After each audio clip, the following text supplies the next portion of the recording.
But on top of that, with the Fast and Furious program that Eric Holder did, just running major arms into Mexico, they've been basically trying to destabilize Mexico for a while now. I'm not sure what their exact plan is, but it's been obvious that that's been something they've been trying to do. Mm-hmm. Well, I think that with more corruption and with more uncertainty or fluctuation, change is able to be elicited.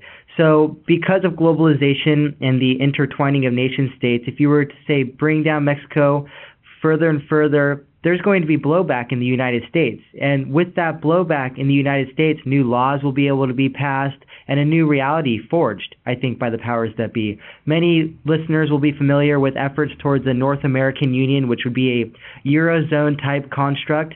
And I think in order to bring us into something like that, more fluctuation needs to be encouraged. The Eastern blocks of Europe, I think, to some degree, have probably brought down the standard of living of the Western European nations, whether it be because those Western European nations have had to loan huge amounts of money to the East, or simply because of large amounts of migration. Remember that Tony Blair said that he wanted to change the face of Britain through immigration. New realities are able to be forged out of the uncertainty. Yes, absolutely. Governments have been doing that for decades and centuries, basically causing the problem and then coming up with a solution for it, which is even worse than how things used to be. And that's basically the MO of governments. There's really no need to even have a government. Governments actually do nothing good or positive for society. All they can do is basically just steal from some people, give people, and coerce and violently attack people and take their money. That's basically all governments do. But the only reason that people support them is because they've been just trained over decades and decades of government education that governments are there to look after them. With globalization, Jeff, how do you explain for somebody who's looking to expatriate or get a secondary passport the level of separation that they will receive from their own government? I'm sure it varies from nation to nation across the planet, but do you get questions from people who say that we're coming into, say, a one world order run by the United Nations, which, of course, if you put UN together, it means one in a few different languages. How do you answer that question? I'm not that concerned about a one world government at this point.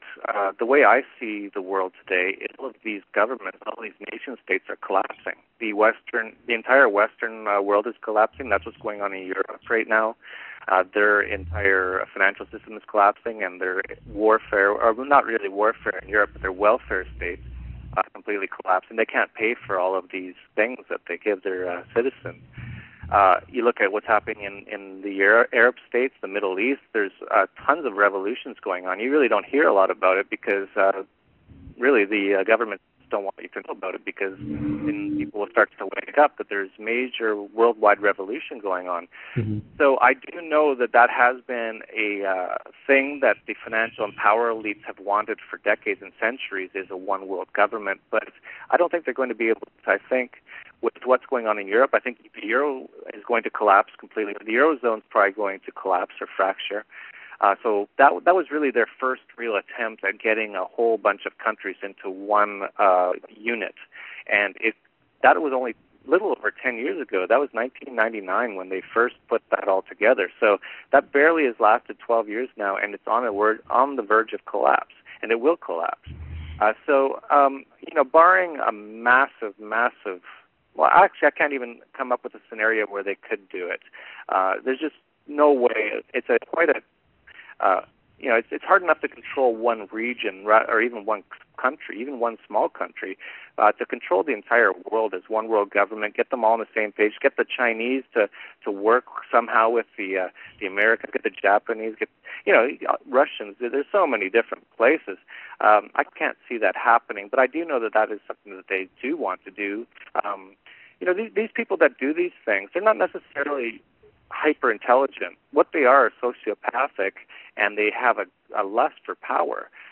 But I don't think they can defeat the people as a whole, as long as we have access to information, and that's why I think the internet is our savior.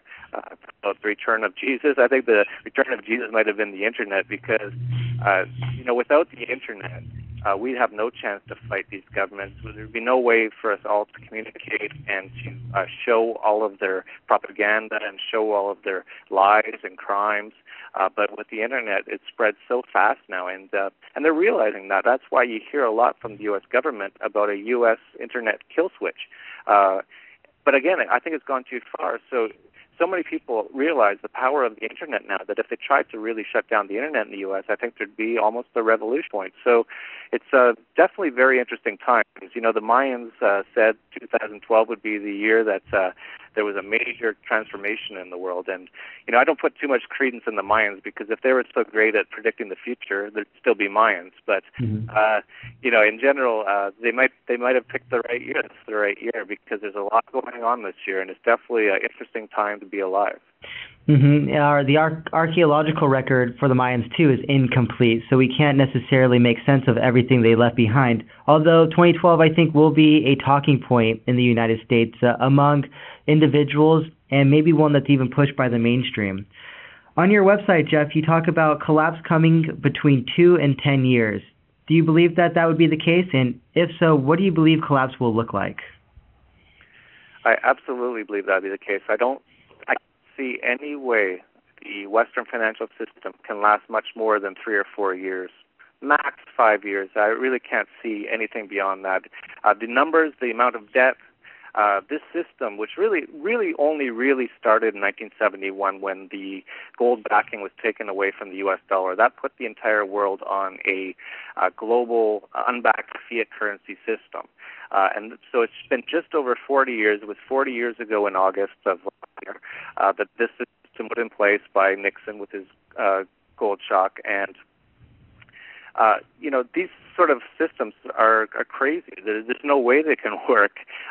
They're, having a piece of paper with nothing backing it, that governments, which are mostly socialist and somewhat communist nowadays and fascist, can print up as much money as they want to do all of these things, is a ludicrous system. It's caused nothing but impoverishment and many wars, as we've seen, especially in the U.S. with Iraq and Afghanistan, and now they're pounding the war drums with Iran. You couldn't do these things with a gold-backed money, because then people would actually have to pay for these wars instead of paying for it through the subterfuge of inflation. So, yes, if you look at the numbers, the amount of U.S. debt and liabilities, when actually accounted properly, and not just the way the U.S. government does it, but actually accounted for the way that every company in the U.S. does it through generally accepted accounting principles, is $75 trillion at this point. That works out to, for 305 million Americans, almost $250,000 per person. So for a family of 4, they have $1 million of federal government debt and liabilities overhanging it. So this is completely unsustainable. It will collapse. It'll probably collapse in the form of a dollar hyperinflation. The dollar will become worthless at some point in the next few years. The euro will probably go worthless before that, giving the U.S. a reprieve of maybe a year or two. But at the end of this game, it's all over, and there will be no U.S. dollar. There will be no euro. There'll probably be gold-backed currencies of some sort. If we're really lucky and if we're really smart, we won't even allow the government to get involved in the monetary system. They should never have had any role in the monetary system. There should be free market money, and that's things like even Bitcoin and all of these sort of things coming out. That's free market money. Allow the free market to decide what it wants as money. And so that's sort of the positive point, is if we can get rid of this system that we have, and it will go away on its own. We don't even have to try to make it go away. Then we can move on to what could possibly be a much more prosperous and peaceful future. But it's going to be definitely a difficult transition. We call it the Great Transition to come. Interesting. I think a point you make that is important to reiterate, because I don't think a lot of people understand this, especially people who are new to these sorts of programs on the internet discussing social affairs and economics, is that we do really live underneath a brand of communism. Sure, it is fascism, but I believe at its top, even in the Soviet Union, that communist system was fascist in nature. What we had with the fall of the Berlin Wall, I think, was the beginning of a third synthesis where those socialist democratic nations of the West merged with the more communist-styled nations of the East. And that's how you get this new system under which we now live today, known as globalization or demise of the state globalism, if you will, or just globalism. I think it is an important point, though, to know that this is not a free market. This is not capitalism. It is some sort of synthesis between communism, fascism, or just tyranny, I think, is probably the best word to explain it. That's exactly right. Actually, that's what I call the U.S. today. I say it's a fascio-communist police state. So that encompasses all three things you just said, and I think that's exactly right. It's become the worst of all the worst forms of government and combining them into one. Mm-hmm. And